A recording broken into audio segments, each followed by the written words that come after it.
오늘은 추수감사절입니다. 네, 근데 오늘 설교 제목이 되게 전투적이죠. 설교 제목이 진멸할 때까지 치라. 고민 많이 했습니다. 추수감사절. 근데요, 중간에 이제 추수감사절에 대한 메시지를 좀 나누긴 할 건데 연관성이 있습니다. 여러분, 전혀 엉뚱한 내용 아니에요. 진멸할 때까지 치라.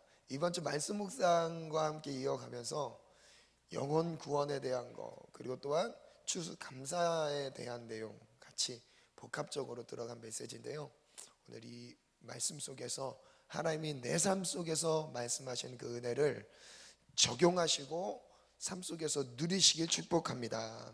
제목 한번 볼까요? 진멸할 때까지 치라. 네, 말씀 한번 읽겠습니다. 로마서 8장 35절부터 보겠습니다.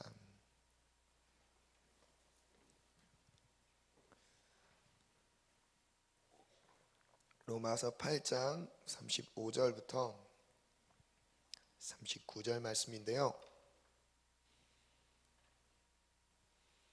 신약 250페이지에 있습니다. 네, 다 찾으셨죠? 함께 읽겠습니다. 시작. 누가 우리를 그리스도의 사랑에서 끊으리요? 환난이나 곤고나 박해나 기근이나 적신이나 위험이나 가리랴.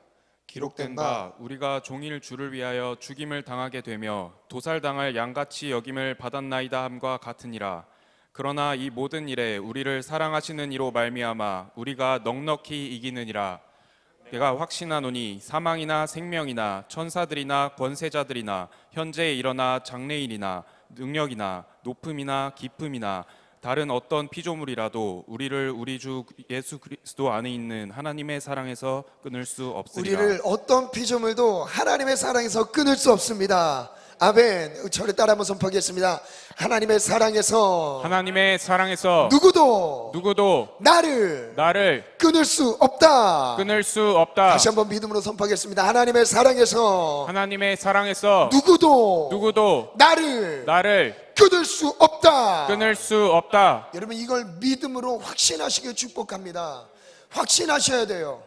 하나님의 사랑에서 우리를 끊을 수 있는 그 어떤 존재도 하나님이 허용하지 않으셨습니다. 하나님의 사랑이 얼마나 큰지를, 그 사랑이 얼마나 강한지 우리에게 보여주셨는데, 하나님이 나를 사랑하는 것과 내가 하나님을 사랑하는 것, 이 사이에 그 어떤 것도 끼어 있을 수 없다고 말씀하세요. 끊어낼 수 없다고 말씀하셨어요. 우리는 하나님을 사랑합니다. 그리고 하나님의 사랑을 받았습니다. 그 은혜를 누리시길 축복합니다. 우리를 하나님의 사랑에서 끊을 수 없다는 이 선포가 나오는 배경을 보면 그 전의 말씀 31절을 한번 띄워주시겠어요?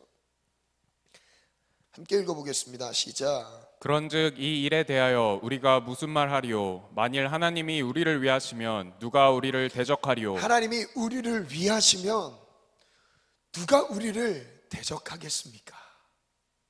하나님이 내 편이신데, 하나님이 나의 편이신데 누가 나를 대적하겠습니까? 이사야서 41장 9절 10절 말씀, 위로가 되는 말씀입니다. 함께 읽어보겠습니다. 시작. 내가 땅 끝에서부터 너를 붙들며 땅 모퉁이에서부터 너를 부르고 내게 이르기를 너는 나의 종이라. 하나님께서 우리를 향해서 뭐라고 말씀하시죠? 구원의 약속을 주시는데, 이 이사야서 말씀이 쓰여지는 이 배경은요, 이스라엘 백성들이 바벨론 포로기 가운데 있을 때였습니다. 포로 생활 중에 그들에게 소망이 없어요. 그리고 결국 이제 바벨론 포로로 인해서 이제 포로의 삶 속에선 소망도 없어요. 그들은 이제 하나님과의 관계가 모두 다 끊어졌습니다. 그 상황에서 하나님이 그 이유들을 하나하나씩 설명해 주셨습니다. 왜 그런지, 왜 그런 재앙과 하나님의 심판 가운데 놓여지게 됐는지를 분명하게 설명하시다가 이제 다시 회복에 대한 말씀만 하십니다. 구원에 대한 말씀을 하세요. 그러면서 이렇게 말씀하시죠. 내가 땅 끝에서부터 너를 붙들며 땅 모퉁이에서부터 너를 부르고 너무 멀리 떨어져 있는 그 자리였습니다. 하나님의 회복의 말씀이 선포되는 그 현장은 하나님과 나의 사이가 너무 멀리 떨어져 있어서 모퉁이, 잘 찾아지지도 않는, 찾을 수도 없는 그런 자리에 있을 때 하나님 나를 부르시죠. 우리가 하나님을 만났을 때를 생각해 봅시다. 예수님을 만난 성경에 많은 주인공들이 등장하죠. 그들은요, 예수님을 만나는 그 시점은요, 절망 가운데 놓였을 때였습니다. 삶의 소망을 단 하나도 찾을 수 없을 때였습니다. 그때 예수님이 찾아오셨어요. 그리고 그들을 만나 주십니다. 여러분, 우리의 삶에서 지금도 예수님은 소망이 없는 자들을 찾고 계세요. 이 세상에 기댈 것이 아무것도 없는 자들을 주님이 찾고 계십니다. 뭔가 많은 것을 갖추고 있는 사람들은요, 예배도 잘 나와서 어느 정도 격조 있게 문화인처럼 예배를 드릴 수 있습니다. 근데 주님은 못 만나요. 하나님은 그런 사람들을 만나려고 오신 게 아닙니다. 죄인을 찾아 회개시키러 오셨어요. 버려진 자들을 주님이 찾으러 오셨습니다. 아무것도 할 수 없을 때, 여러분, 그때가 주님을 만날 때예요. 그때 주님의 소망을 느끼고 소망이 예수님밖에 없다는 것을 고백하고 붙들 때입니다. 그래서 이사야 선지자가 이렇게 선포하죠.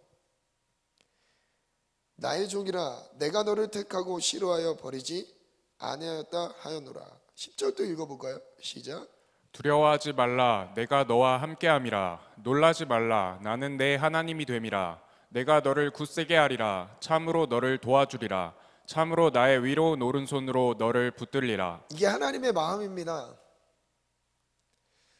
하나님의 이 마음을 받을 만큼 수용력 있는 우리의 상태였기 때문이 아니라 하나님이 일방적으로, 여러분, 이게 설명이 되지 않습니다.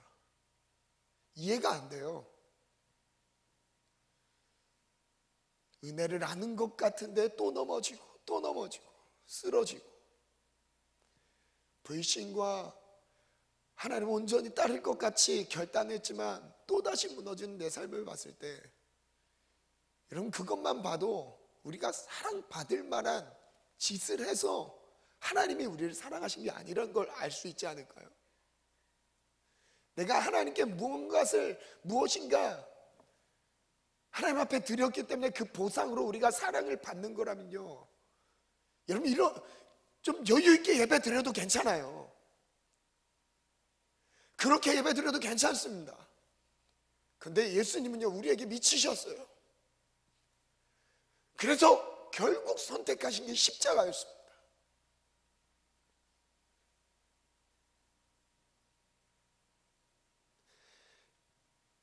예수님의 십자가를 바라볼 때 우리는 아무 할 말이 없습니다. 그 십자가 앞에서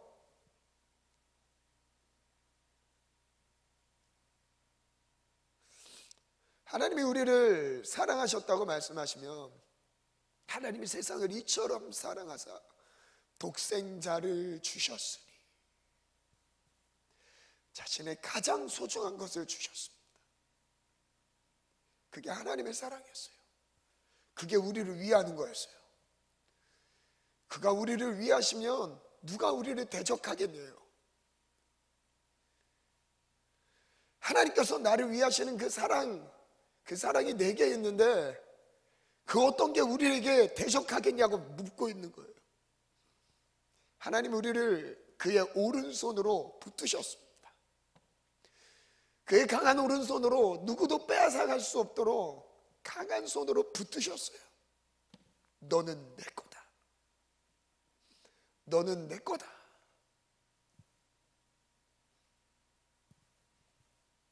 요한복음 10장에는요 27절에 내 양은 내 음성을 들으며 나는 그들을 알며 그들은 나를 따르느니라. 예수님을 따르는 사람들, 예수님의 음성을 듣는 사람들, 예수님의 양인 사람들, 우리가 예수님의 양이라면 목자의 음성을 듣고 따라가겠죠. 목자의 음성을 듣고 따라가겠어요. 그리고 이렇게 28절에 약속하십니다. 읽어볼까요? 시작. 내가 그들에게 영생을 주노니 영원히 멸망하지 아니할 것이요 또 그들을 내 손에서 빼앗을 자가 없느니라. 예수님이 해주시는 이 영생에서 누구도 우리를 빼앗아 갈 자가 없다고 약속해 주셨어요. 예수님이 우리를 선택해서 붙잡아 주시는 이 강한 사랑 안에서 누구도 빼앗아 갈 수 없다고 약속하셨고요. 그 다음 절입니다. 29절 한번 또 믿음으로 읽어보겠습니다. 시작. 그들을 주신 내 아버지는 만물보다 크심에 우리 아버지는요 만물보다 크시다고 약속하셨어요. 우리가 섬기는 하나님 아버지는 만물의 그 어떤 권세보다요 권력보다 크신 분이 우리 하나님 아버지세요. 그러면서 뭐라고 말씀하세요? 읽어볼까요? 시작. 아무도 아버지 손에서 빼앗을 수 없느니라. 여러분을요 아무도 아버지의 손에서 빼앗을 수 없다고 하십니다. 다시 로마서 8장으로 넘어가면요 하나님이 우리를 위하시면 누가 우리를 대적하겠습니까? 자기 아들을 아끼지 아니하시고 우리에게 주신 분이 그 이상 뭘 더 주지 못하시겠습니까? 32절 한번 읽어볼게요. 시작. 자기 아들을 아끼지 아니하시고 우리 모든 사람을 위하여 내주신 이가 어찌 그 아들과 함께 모든 것을 우리에게 주시지 아니하겠느냐. 하나님은요 우리에게 다 주셨어요. 여러분 다 주셨어요. 우리 하나님 아버지는 그런 분이에요. 아직 만족하지 못하는 지체들이 분명히 있겠죠. 내 삶에서 충분히 내가 하나님이 나의 삶을 공급하셨다라는 것을 느끼지 못하는 지체들도 많이 있을 겁니다. 하나님은 주시는 분이에요. 채워주시는 분이에요. 뭘 주시기까지? 아들을 주시기까지 자신의 전부를 주시는 분입니다. 그래서 요한복음 3장 16절부터 보면요 하나님이 세상을 이처럼 사랑하사 독생자를 주셨으니 예수님을 주셨습니다. 믿는 자 멸망하지 않고 영생을 또 주십니다. 그 다음 절 한번 더 읽어볼까요? 시작. 하나님이 그 아들을 세상에 보내신 것은 세상을 심판하려 하심이 아니요 그로 말미암아 세상이 구원을 받게 하려 하심이라. 세상을 심판하려 하심이 아닙니다. 여러분을 심판하러 오신 게 아니라요 우리를 구원하러 오셨어요. 로마서 8장 35절로 이어서 가면 우리 오늘 본문 처음 나온 내용이죠. 첫 부분인데 누가 우리를 그리스도의 사랑에서 끊으리요? 환난이나 공고나 박해나 기근이나 적신이나 위험이나 칼이랴. 어떤 것도 우리를 그리스도의 사랑에서 끊을 수 없다고 약속하셨는데 그 하나의 예를 들어서 성경의 말씀을 보겠습니다. 열왕기하 13장 14절부터 말씀을 보겠습니다. 엘리사의 죽음에 대한 내용인데요. 엘리사가 죽을 병이 들었습니다. 이스라엘의 왕 요아스가 엘리사에게 내려왔습니다. 얼굴에 눈물을 흘리며 엘리사에게 말합니다. 내 아버지여, 내 아버지여, 이스라엘의 병과 마병이여 하매. 지금까지 엘리사와 함께 하셨던 하나님 때문에 하나님이 이스라엘을 지키셨습니다. 그것을 요아스 왕도 알고 있었어요. 왜냐하면 요아스 왕도 하나님을 온전히 섬기지 못했고요 우상을 섬겼습니다. 그리고 하나님을 제대로 섬기는 사람이 없었어요. 엘리사밖에 없었습니다. 그래서 엘리사가 죽음의 앞에 이르렀을 때 요아스 왕은 두려웠던 거예요. 엘리사가 죽으면 하나님이 이제 우리나라와 함께하지, 우리 민족과 함께하지 않는다라는 생각을 갖고 있었던 거죠. 하나님의 보호에서 이제는 그 보호를 받지 못할 것 같은 두려움이 몰려왔던 것 같습니다. 제가 질문을 하겠습니다. 엘리사가 죽으면 하나님이 죽나요? 그렇진 않겠죠. 엘리사가 없으면 하나님의 살아계신 역사는 다 끊어지나요? 그렇진 않겠죠. 하나님은 영원토록 함께 하십니다. 그래서 15절부터 보면요, 엘리사가 약속을 주는데요, 요아스 왕에게 엘리사가 그에게 이르되 활과 화살들을 가져오소서 하는지라. 그래서 요아스가 활과 화살들을 엘리사에게 가져왔습니다. 16절에 보면 또 이스라엘 왕에게 말합니다. 왕의 손으로 활을 잡으소서 하며 그가 손으로 잡으니 엘리사가 자기 손을 왕의 손 위에 얹었습니다. 17절은 같이 읽겠습니다. 시작. 이르되 동쪽 창을 여소서 하여 곧 열매 엘리사가 이르되 쏘소서 하는지라. 곧 쏘매 엘리사가 이르되 이는 여호와를 위한 구원의 화살 곧 아람에 대한 구원의 화살이니 왕이 아람 사람을 멸절하도록 아벡에서 치리이다 하니라. 하나님께서 엘리사가 죽기 바로 전에 요아스 왕에게 약속을 주시는 장면입니다. 이제 아람 주변 나라 아람으로부터 많은 압박을 받아왔기 때문에 그나마 엘리사 때문에 하나님의 살아계심이 엘리사 때문에 이스라엘 땅 안에 있었어요. 그러나 엘리사가 죽으면 이제 하나님의 보호 안에서 벗어나니까 아람 군대로부터 위태로운 거죠. 그래서 도와달라는 거였어요. 그 눈물의 의미가 바로 그거였습니다. 그래서 엘리사가 마지막 죽기 전에 요아스 왕과 함께 요아스 왕에게 시키죠. 활을 갖고 와라, 화살을 갖고 와라, 동쪽 창을 열어라, 그리고 쏴라. 이 화살은 무슨 화살이래요? 구원의 화살이라고 말씀하십니다. 그 화살의 의미는 구원의 화살이었어요. 무슨 구원이요? 내가 죽더라도, 엘리사의 입장에서 내가 죽더라도 하나님이 너와 함께 하신다는 것을 약속하고 계신 거였어요. 내가 이 세상에 없더라도 하나님의 구원의 화살이 이 민족을, 너의 나라를 지키실 거라는 것을 약속하시는 장면이었어요. 그래서 손을 얹고 같이 화살을 쐈습니다. 그래서 이사야서 43장 1절부터 말씀을 보면요, 하나님이 어떤 마음으로 우리에게 구원을 선포하시는지 한번 읽어볼까요? 함께 읽겠습니다. 시작.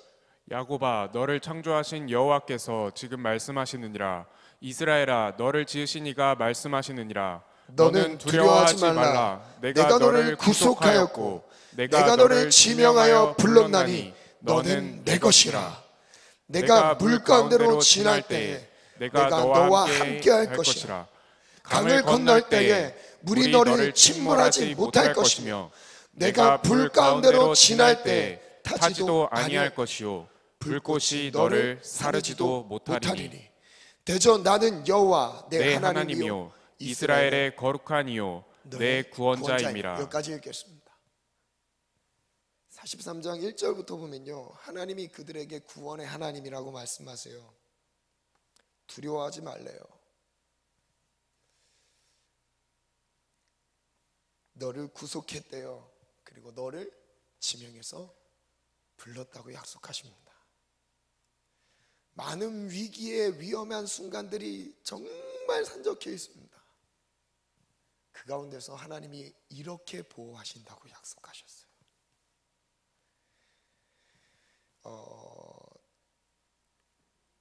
열왕기하 13장 좀 전에 읽었던 부분 17절에 보면 구원의 화살, 하나님이 어떻게 구원하실 것인지를 예언해 주셨어요. 그리고 약속해 주셨습니다. 뭐라고요? 아람에 대한 구원의 화살이니 왕이 아람 사람을 멸절하도록 아벡에서 치리이다. 멸절시킬 때까지 친다라는 약속을 주셨습니다. 지금 이 시점에서요, 추수감사절의 의미를 설명해 드리겠습니다. 여러분, 지금 이 내용이랑 추수감사절이랑 조금 매칭이 안 되는 분들이 있을 수도 있습니다. 제가 좀 자세히 설명해 드릴게요. 레위기 23장 말씀 띄워주시겠어요? 39절부터 말씀을 보면요, 추수감사절을 지키는 의미를 말씀하고 계세요. 레위기, 제가 읽어드릴게요. 너희가 토지 소산 거두기를 마치거든 일곱째 달 15째 날부터 이래 동안 7일 동안 여호와의 절기를 지키는 거예요. 일주일 지키는 절기입니다. 첫날에도 안식하고 여덟째 날에도 안식할 것이요, 아무 일도 하지 말라고 말씀하시죠. 그리고 40절에 보면 첫날에는 너희가 아름다운 나무 실과와 종려나무 가지와 풍성한 나무 가지와 신의 버들을 취하여 너희의 하나님 여호와 앞에서 이래 동안 즐거워할 것이라. 축제의 날인 거예요. 그렇죠? 근데 왜 이 축제의 날을 보내게 하시냐 이 말이에요. 추수감사절을, 지금 추수감사절이 이 당시 초막절, 장막절이라고도 하죠. 수장절이라고도 합니다. 지금에 와서 우리가 추수감사절이라고 명칭을 바꾼 거예요. 그럼 왜 이 추수감사절을 보냈냐 이 말이에요. 단순히 여러분 오곡백과의 많은 과실들을 거두어 드렸다는 것에 대한 감사인 것 같지만요, 그게 아니에요. 한 해 동안 하나님이 내 삶을 지키셨다는 것에 대한 감사 맞습니다. 그거 맞아요. 근데 그 안에 담겨져 있는 의미가 있어요. 41절 같이 한번 읽어볼까요? 시작. 너희는 매년 이래 동안 여호와께 이 절기를 지킬지니 너희 대대의 영원한 규례라. 영원토록 지키라고 말씀하세요. 대대로 영원히 지킬 규례이라. 그래서 오늘도 우리가 지키는 거죠. 그 다음 또 읽어볼까요? 너희는 시작. 너희는 일곱째 달에 이를 지킬지니라. 너희는 이래 동안 초막에 거주하되 이스라엘에서 난 자는 다 초막에 거주할지니. 42절에 어디서 지내래요? 초막에서 지내래요. 일주일 동안. 왜 이걸 시키셨을까요? 이 앞에 있는 과일들, 채소들 많이 있지만 하나님이 다 주신 거예요. 그런데 이거에 대한 감사를 드리기 전에 이 감사를 드려야 되는 의미를 지금 먼저 설명하시는데, 장막에 거주하라고 하시고 그 다음 절입니다. 제일 중요한 말씀입니다. 43절 읽겠습니다. 시작. 이는 내가 이스라엘 자손을 애굽 땅에서 인도하여 내던 때에 초막에 거주하게 한 줄을 너희 대대로 알게 함이니라. 목적이 바로 이거였어요. 여러분, 단순히 지금 하나님이 내게 음식을 먹을 수 있는 것들, 많은 수익을 볼 수 있는 것, 많은 재산을 불릴 수 있는 것, 하나님 공급하신 은혜에 대한 감사도 맞겠지만요, 이 의미 이상으로요, 하나님이 말씀하고 싶으셨던 의도가 있었어요. 무엇이냐면 애굽 땅에서 너희를 인도하였던 하나님을 기억하라는 거예요. 애굽 땅에서 하나님이 인도하셨어요. 어디서요? 출애굽시키셨죠. 애굽에서 무슨 생활을 했어요? 종생활을 했어요. 자유가 없었습니다. 그들의 토지가 아니었어요. 땅을 딛고 살아도요, 그 땅의 주인은 애굽 사람이었죠. 이스라엘 민족 것이 아니었습니다. 하나님께서 출애굽시키시면서 어디에 거주하게 하셨어요? 장막에 거주하게 하셨어요. 40년 동안 이스라엘 백성들을 광야에서 장막 생활을 하게 하셨어요. 그때를 기억시키는 거였어요. 여러분, 추수감사절은요, 이때를 기억해서 드리는 절기였던 거예요. 뭐요? 하나님의 구원을요, 하나님이 우리를 종살이에서 구원하셨던 그때를 기억하는 거였어요. 그래서 구원받았을 그 당시의 상황들을 재현하는 거죠. 영원토록 지켜야 할 규례라고 말씀하시면서 이건 대대로 잊어서는 안 되는 축제의 날이었던 거예요. 단순히 우리에게 먹을 것을 주셔서 감사하는 게 아닙니다. 뭐 때문에 감사하는 거예요? 구원받은 은혜 때문에 감사하는 거였어요. 추수감사절의 의미가 바로 여기에 있습니다. 그래서 다시 한번 읽어드릴게요. 이는 내가 이스라엘 자손을 애굽 땅에서 인도하여 내던 때에 초막에 거주하게 한 줄을 너희 대대로 알게 함이니라. 여러분, 추수감사절 오늘 딱 보내면서 이것만은 놓치지 마세요. 예수님이 나를 구원하시는 애, 죄의 종으로 팔려갔던 나를 십자가에서 나를 구원하신 그 은혜.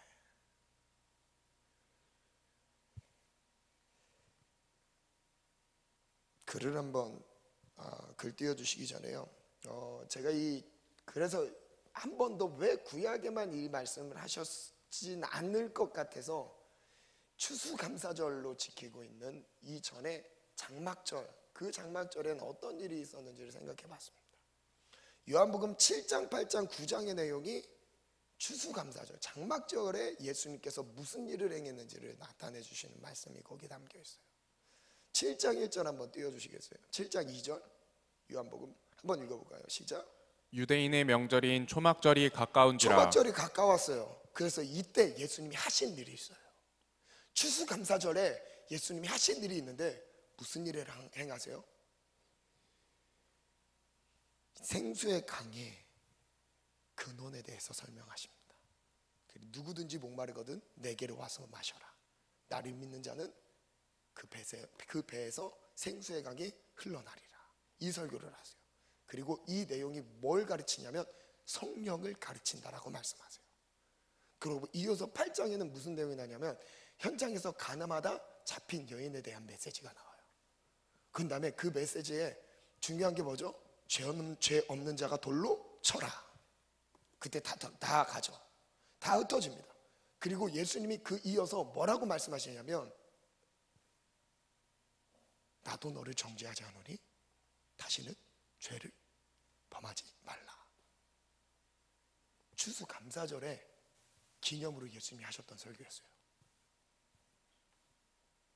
그 절기를 기억해서 이 메시지만큼은 전해주고 싶어서 예수님이 이걸 말씀하셨어요. 그리고 이어서 8장에는요 같은 흐름이에요. 따로 구분되어 있는 게 아닙니다. 8장 중반부 지난 다음에 진리가 너희를 자유케 하리라는 말씀이 나와요. 30절 이후에요.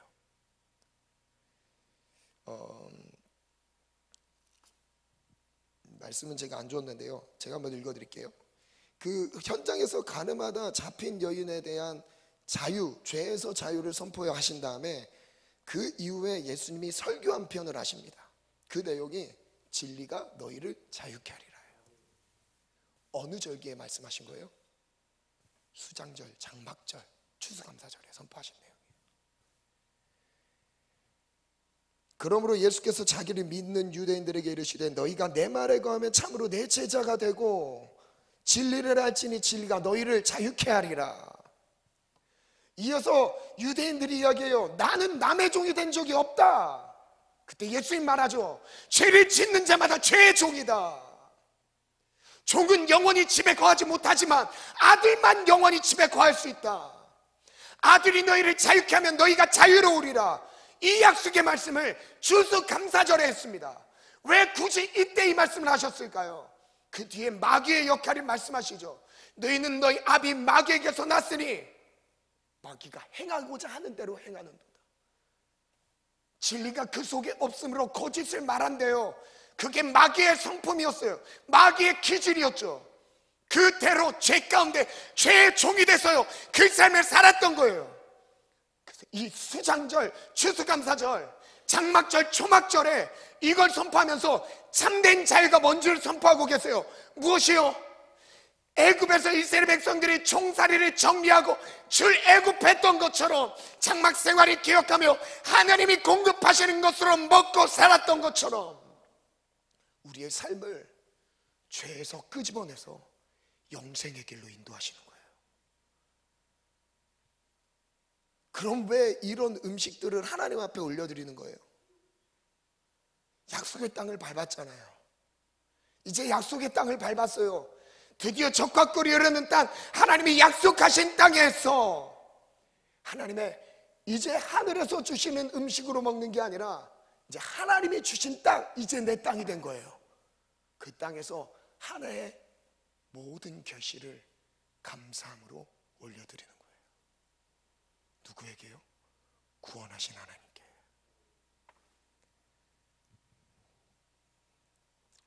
설명이 잘 됐는지 모르겠습니다. 반응이 별로 없으셔서. 글을 한번 띄워주세요. 글을 같이 한번 읽어보겠습니다. 시작.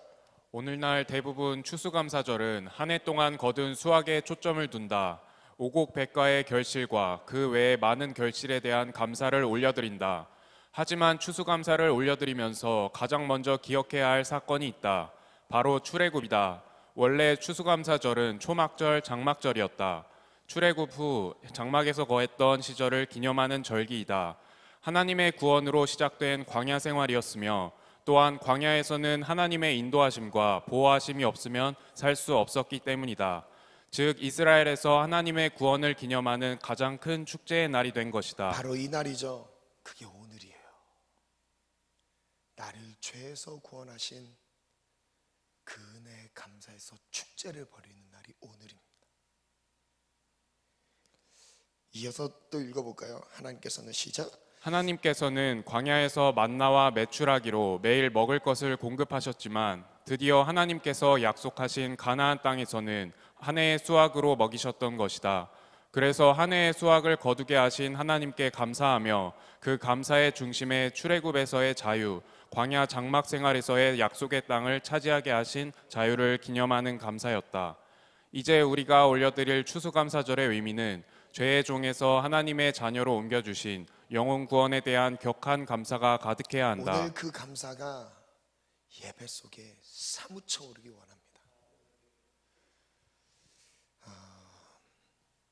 나를 모든 죄와 사망에서 건지신 하나님의 은혜에 감사하는 축제가 되어야 한다.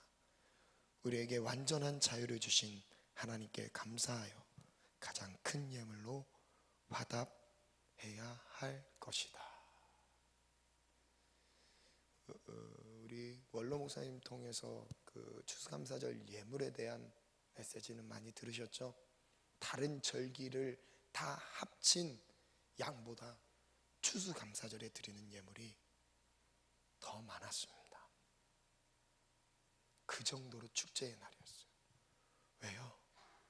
우리를 사망에서 죄에서 구원하신 것을 기념하는 날이에요. 기쁨으로 축제를 벌이는 날입니다. 그래서 오늘 예배 때 나를 지금 꽁꽁 묶고 있는 죄와 사망의 법에서 자유를 누리셔야 돼요.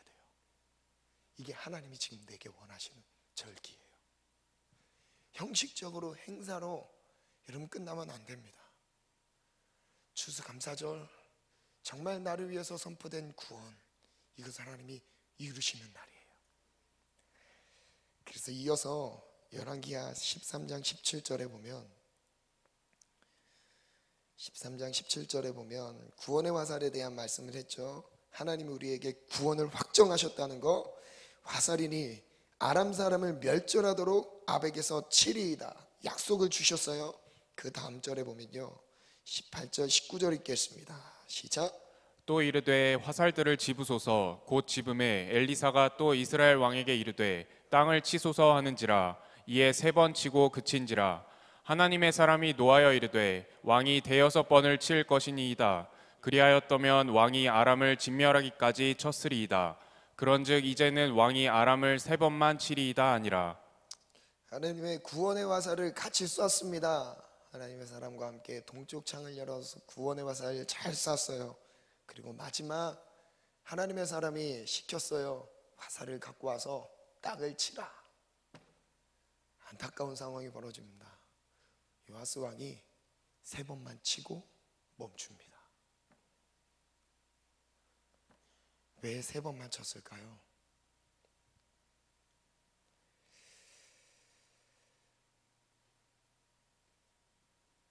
이미 확정된 구원인데 이미 그 구원을 우리에게 멸절시키기까지 치겠다라는 약속을 다 주셨는데 3번만 치고 딱 멈춥니다. 글을 한번 띄워주시겠어요? 한번 읽어보겠습니다. 제가 우선 먼저 읽을게요. 요아스 왕의 마음에는 아람에 대한 분노가 없었다.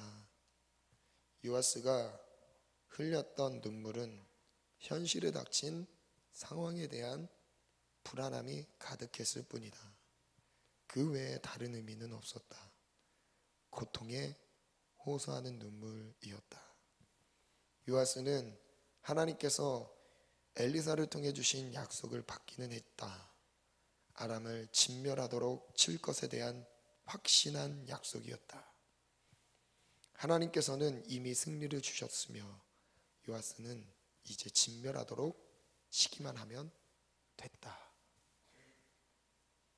하지만 요아스는 3번만 치고 그친다. 왜 3번만 쳤을까?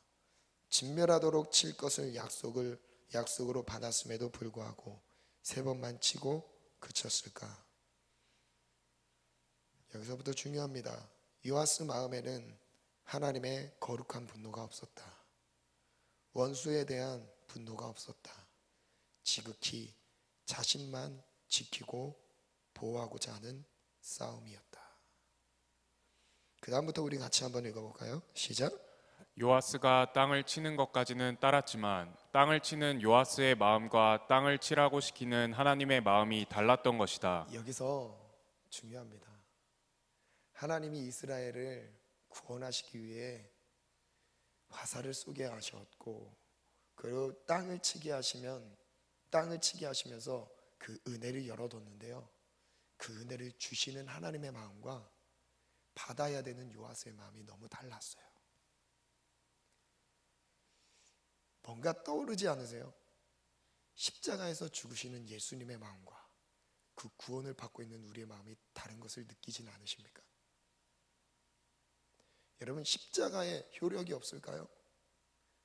예수님이 희생과 대가 치르신 모든 대가에 하나님의 능력이 없을까요?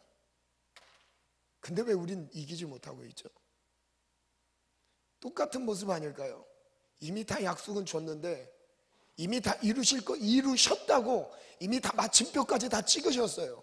너는 이겼다고, 예수님의 이름이면 다 이겼다고. 그런데 지고 있어요. 왜요? 요아스와 똑같아요. 다 열어주셨는데 끝. 하나님에 대한 거룩한 분노, 원수들에 대한 거룩한 분노. 왜 싸움을 싸워야 되는지 이유를 모르고 있어요. 반주 준비해 주세요. 악한 영 여러분 쫓으세요. 사단아 떠나가라. 근데 마음은 전혀 없어요. 악한 영들에 대한 원통한 마음이 전혀 없습니다. 하나님이 다 이미 승리를 약속해 주셨어요. 십자가의 복음의 효력이요, 약한 게 아닙니다. 부족해서 우리가 누리지 못하는 게 아니에요. 완전한 사랑입니다. 누가 우리를 그리스도의 사랑에서 끊으리요? 어떤 피조물도 우리를 그 사랑에서 끊을 수 없다라고 말씀하셨어요.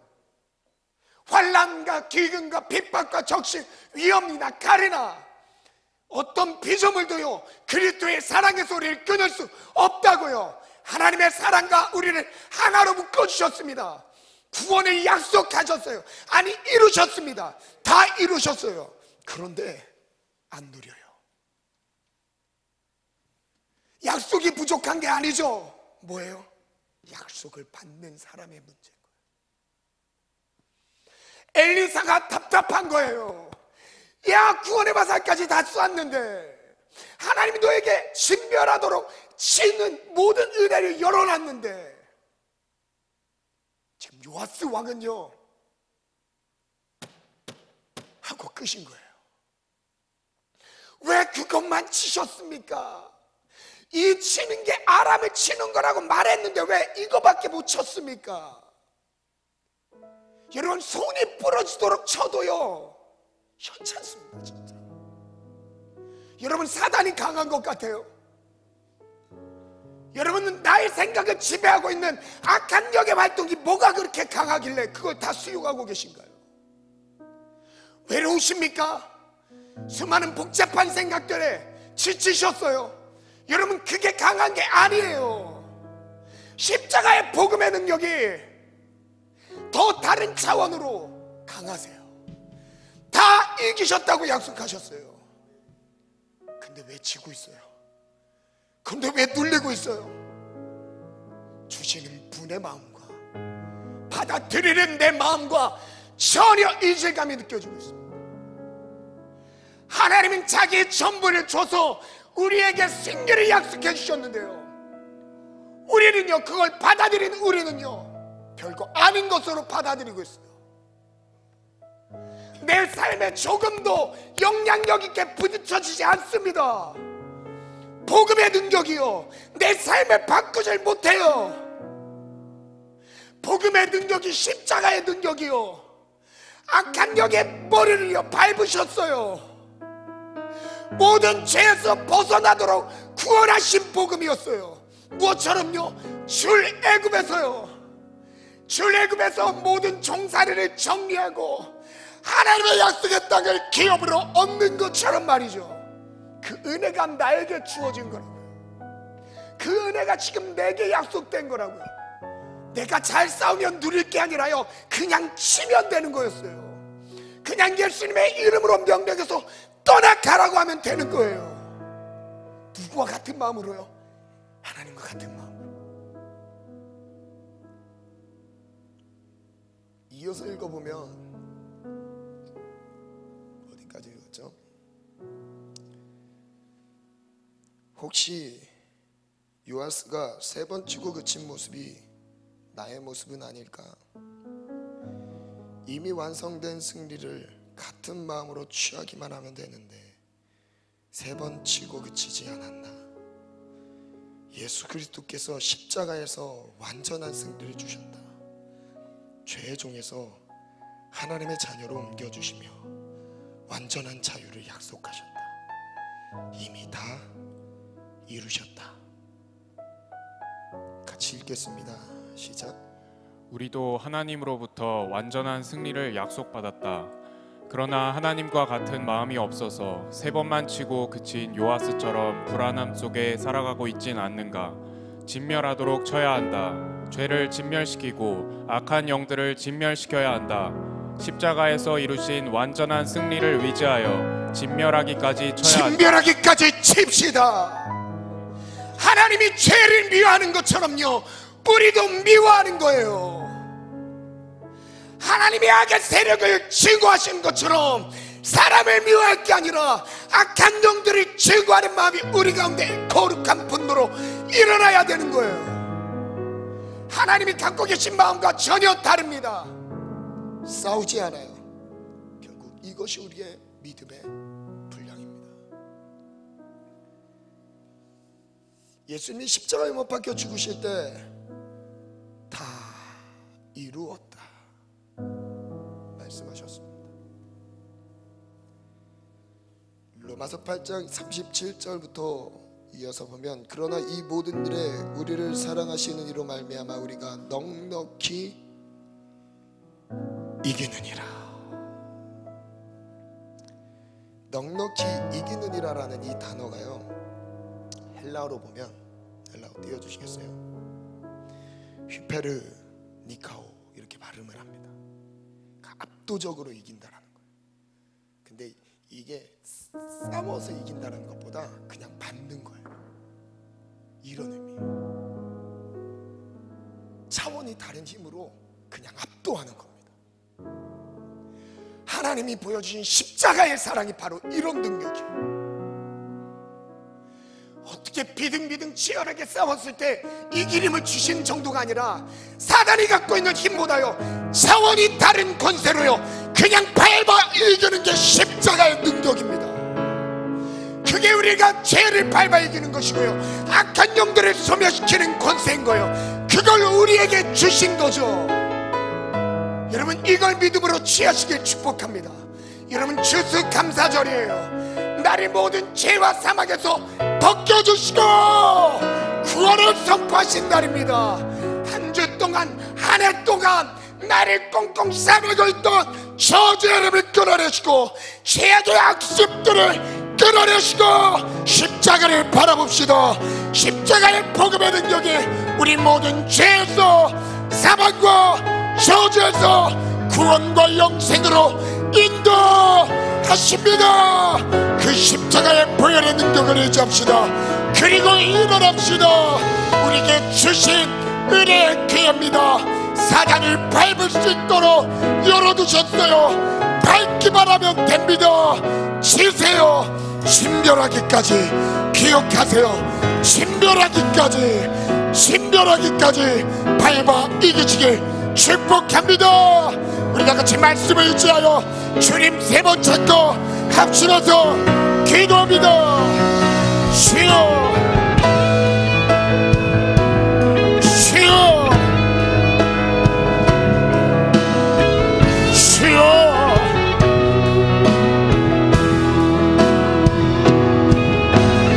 세 번 치고 그치지 말라. 세 번 치고 그치지 말라.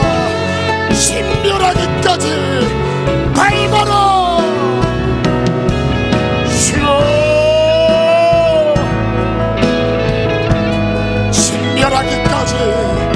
진멸하기까지 죄와 싸워라. 이 넉넉히 이기느니라. 그리스도의 사랑으로 넉넉히 이기느니라.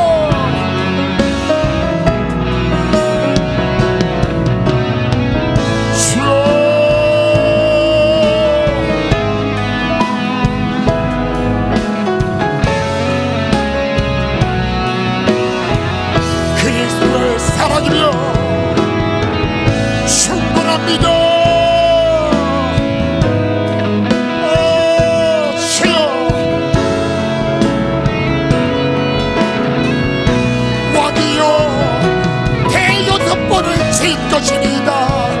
그리하였다면 왕이 아람을 진멸하기까지 치지 않았겠습니까? 왜 세 번만 치고 그치셨습니까? 왜 싸우다 이기다 왜 멈추셨습니까? 한 해 동안 묶여있는 모든 어둠의 흐름을 오늘 바꿉시다. 아버지, 예수의 십자가의 복음의 능력으로 일어서라.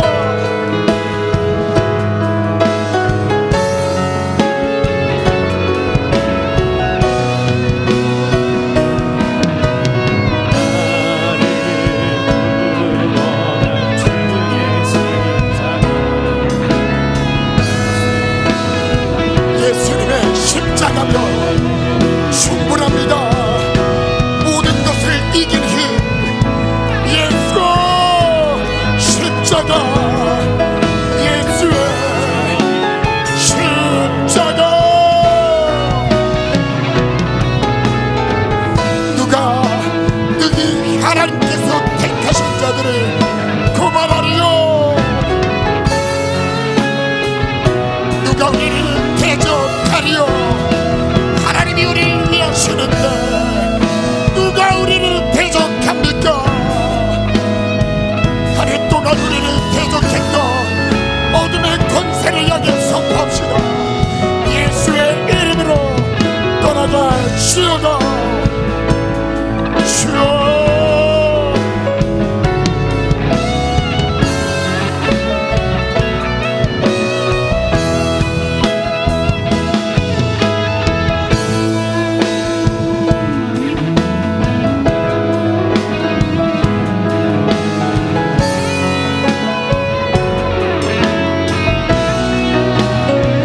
십자가의 보혈,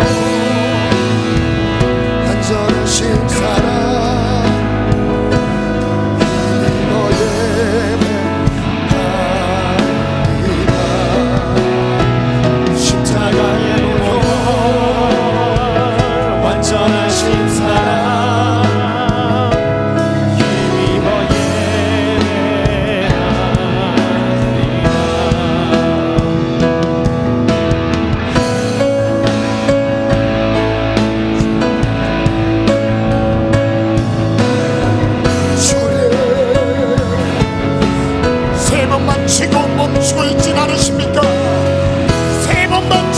멈추고 하나님이 나는 도림이 없다고 말하고 있지 않습니까? 여러분 하나님이 주신 나에게 주신 베푸신 은혜와 사랑 그렇게 약하지 않습니다. 내가 느끼는 것처럼 약한 사랑이 아니에요. 세상을 움직이시는 분입니다. 그분이 주신 사랑 아버지.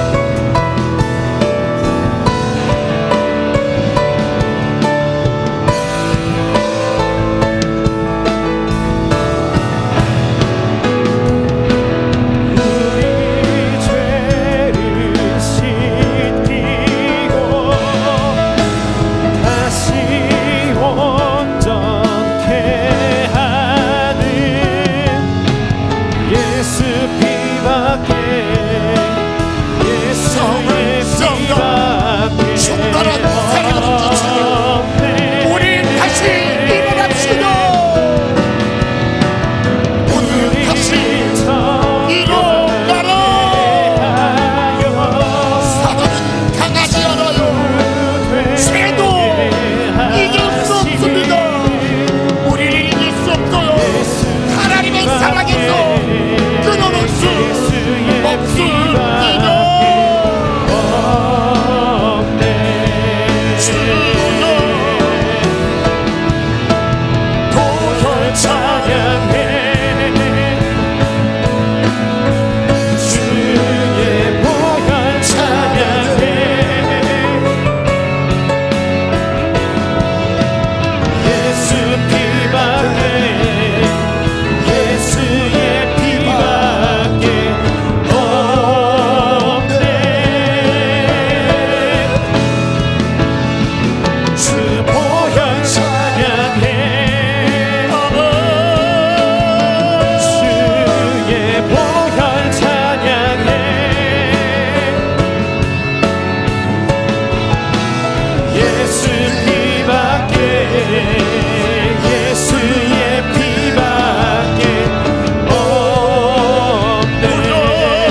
되리라. 예수 하신 주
하나님, 혹시 요아스 왕처럼 약속만 받고 약속, 완벽하고 완전한 그 약속은 받았지만, 구원의 약속은 다 받았지만 세 번만 치고 그치는 나의 모습이었다면 하나님 회개합니다.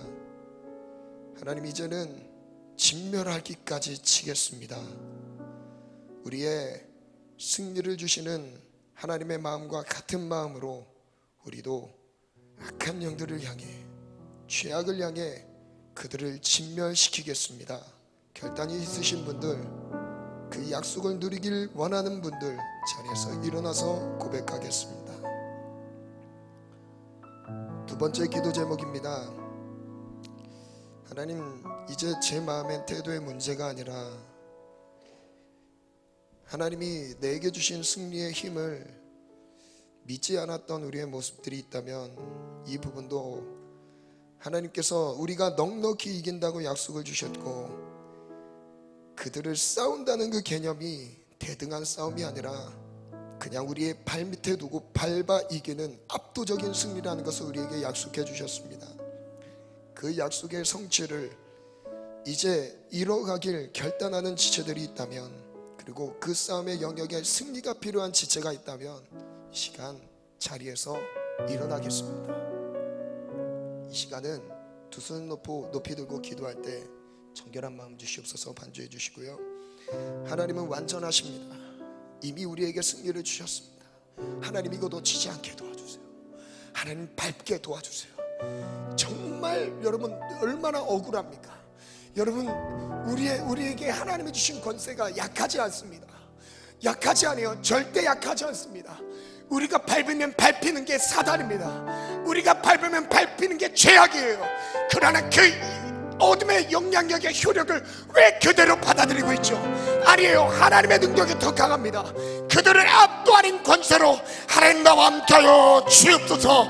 결단하는 마음 가지고 두 손을 높이 들고 회개하는 마음 가지고, 그리고 하나님 내게 능력 주시는 간절히 사모하는 마음 가지고 주님 세 번 찾고 주여 삼창 동성으로 기도합니다. 주여, 주여, 주여. 하나님의 완성된 약속을 취하라. 완전하신 승리를 취하라. 애굽에서 이스라엘을 끄집어내셨듯이 하나님 나를 죄악에서, 빠져나올 수 없던 죄악에서 건지신 예수, 주여, 주여.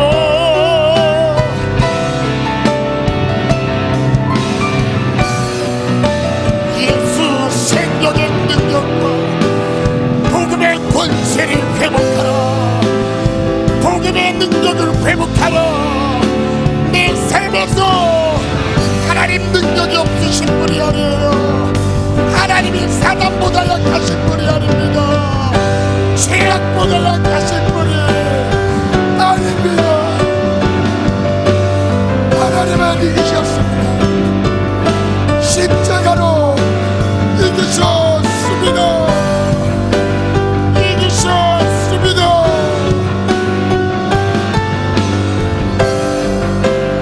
예수께서 이르신 십자가의 승리를 부여잡고 하나님 진멸시킬 때까지, 진멸하기까지 지겠습니다. 진멸하기까지 지겠습니다. 밟겠습니다. 주여,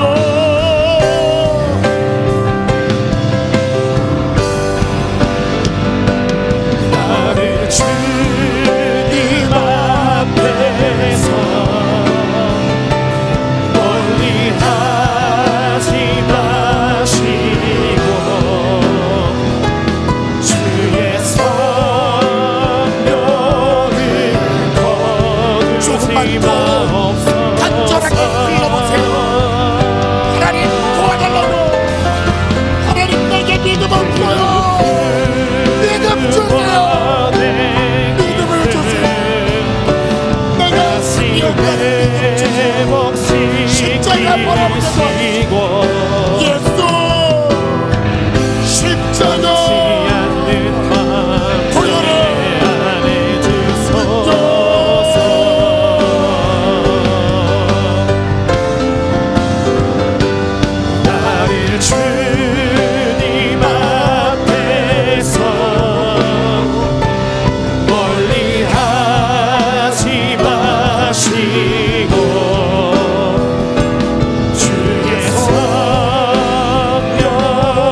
승리하리.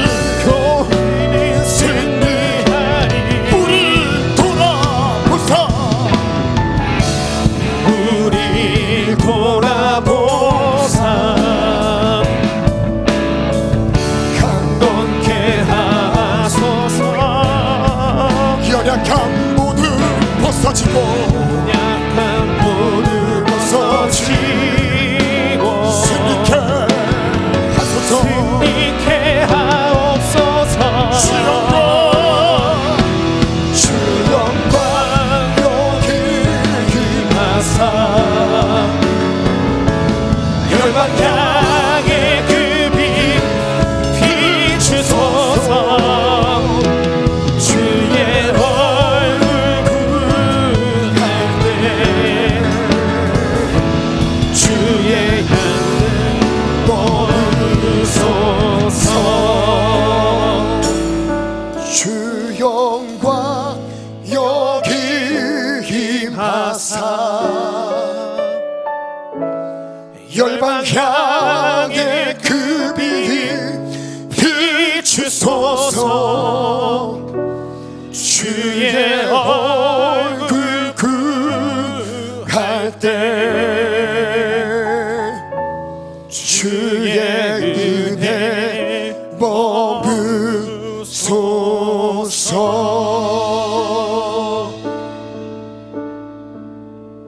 하나님, 다 주신 승리를 하나님 같은 마음 갖지 못해 놓쳤던 한 해가 있었다면 불쌍히 여겨주시고 다시금 완전한 그 승리의 자리에 우리를 옮겨 주옵소서. 우리 발밑에 사단을 놓아주셨고 죄악을 놓아주셨고 그리고 우리에게 밟으라고 말씀하십니다. 하나님, 이것을 싸움이라고 말씀하십니다. 하나님, 짓밟게 도와주시되 진멸하기까지 치게 하소서. 우리에게 이 결단과 자세 그리고 믿음을 주심을 감사드립니다. 예수님의 이름으로 명하노니 우리를 짓밟고 있던 모든 사단의 움직임은, 악한 영의 움직임은 떠나갈지어다. 죄악의 부정적인 생각과 잡념들도 무너질지어다. 예수님의 이름으로 명하노니 떠나갈지어다. 떠나갈지어다. 온갖 스트레스와 외로움, 우울증 무너질지어다. 떠나갈지어다. 담대하게 승리를 누리게 도와주옵소서. 예수님의 이름으로 기도합니다. 아멘. 우리 은혜 주신 하나님께 영광의 박수 뜨겁게 올려드리겠습니다. 하나님, 나를 구원하신 감사합니다. 나를 구원하신 감사합니다. 십자가로 다 이기심을 감사합니다. 아멘.